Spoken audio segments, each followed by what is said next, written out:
Obreiros Evangélicos. Capítulo 92.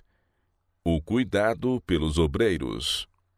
Deve-se tomar alguma providência quanto ao cuidado para com os ministros e outros fiéis servos de Deus que, devido a se exporem ou a trabalharem em excesso em sua causa, adoeceram e necessitam de repouso e restauração, ou que, devido à idade e à perda de saúde, não são mais capazes de levar encargos e suportar o calor do dia.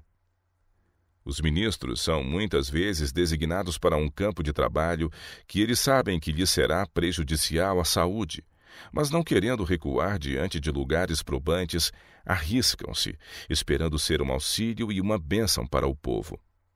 Depois de algum tempo, verificam que sua saúde decai. Experimenta-se uma mudança de clima e de trabalho sem produzir benefício, e então, que hão de eles fazer?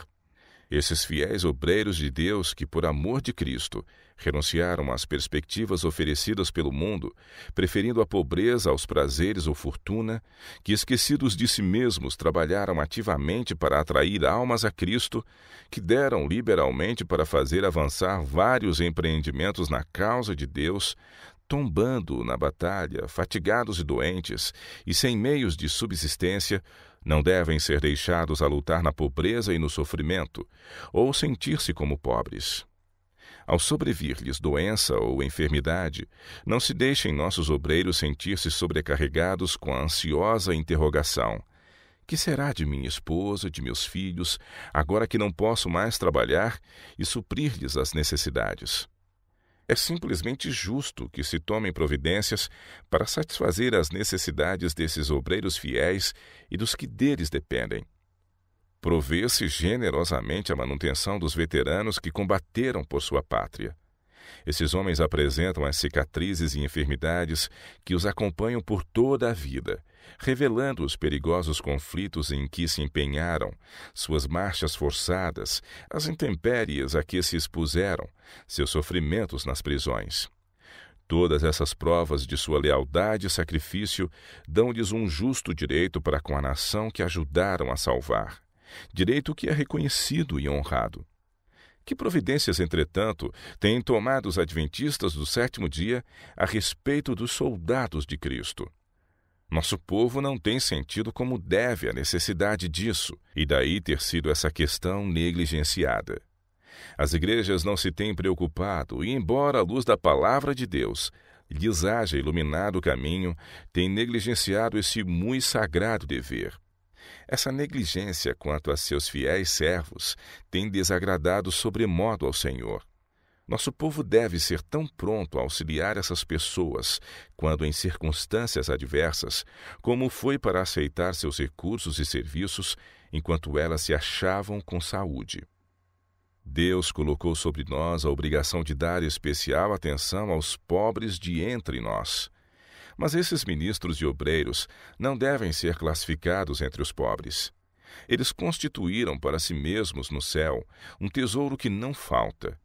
Serviram à associação em suas necessidades e agora a associação os deve servir a eles. Quando se nos apresentam casos dessa espécie, não os devemos passar por alto indo a outra coisa. Não devemos dizer: aquentai-vos e fartai-vos, Tiago 2,16, sem tomarmos ativas providências para lhes suprir as necessidades. Isso se tem feito no passado, e assim os adventistas têm, em certos casos, desonrado sua profissão de fé e dado ao mundo ocasião de censurar a causa de Deus. É agora o dever do povo de Deus afastar de si esse opróbrio, provendo a esses servos do Senhor lares confortáveis, com alguns poucos hectares de terra, nos quais possam cultivar seus produtos e sentir que não dependem da caridade dos irmãos. Com que prazer e tranquilidade haviam de esses fatigados obreiros contemplar esse pequenino lar sossegado, onde seus justos direitos ao descanso fossem reconhecidos. Nossos sanatórios como refúgio para os obreiros. Muitas vezes, esses ministros necessitam de especial cuidado e tratamento. Nossos sanatórios devem ser um refúgio para eles e para todos os nossos esgotados obreiros necessitados de repouso. Devem-se prover quartos onde eles possam desfrutar uma mudança e descanso, sem a contínua ansiedade das despesas a satisfazer. Quando os discípulos estavam cansados do trabalho, Cristo lhes disse: Vinde vós aqui à parte, a um lugar deserto, e repousai um pouco. Marcos 6:31. Ele quer que se tomem medidas de modo que seus servos hoje tenham oportunidade de repouso e restabelecimento das energias. Nossos sanatórios se devem abrir aos nossos operosos ministros, que fizeram tudo a seu alcance para garantir fundos para a edificação e sustento dessas instituições. E em qualquer tempo em que eles se encontrem na necessidade das vantagens aí oferecidas, devem fazer com que eles se sintam como em casa. Esses obreiros não deviam, em tempo algum, ter de pagar preços elevados pela pensão e tratamento, nem ser considerados como mendigos ou levados de qualquer modo a se sentir como tais por aqueles cuja hospitalidade recebem.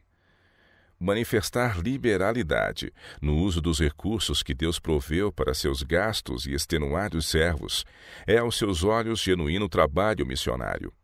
Os obreiros de Deus acham-se ligados a Ele, e quando são recebidos convém lembrar que se recebe a Cristo na pessoa de seus mensageiros.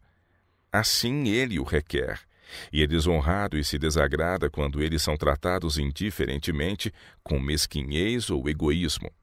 A bênção de Deus não acompanha um tratamento dessa espécie dado a qualquer de seus escolhidos. Entre a Irmandade Médica nem sempre tem havido certa agudeza de percepção para discernir essas coisas. Alguns não as têm considerado como deviam.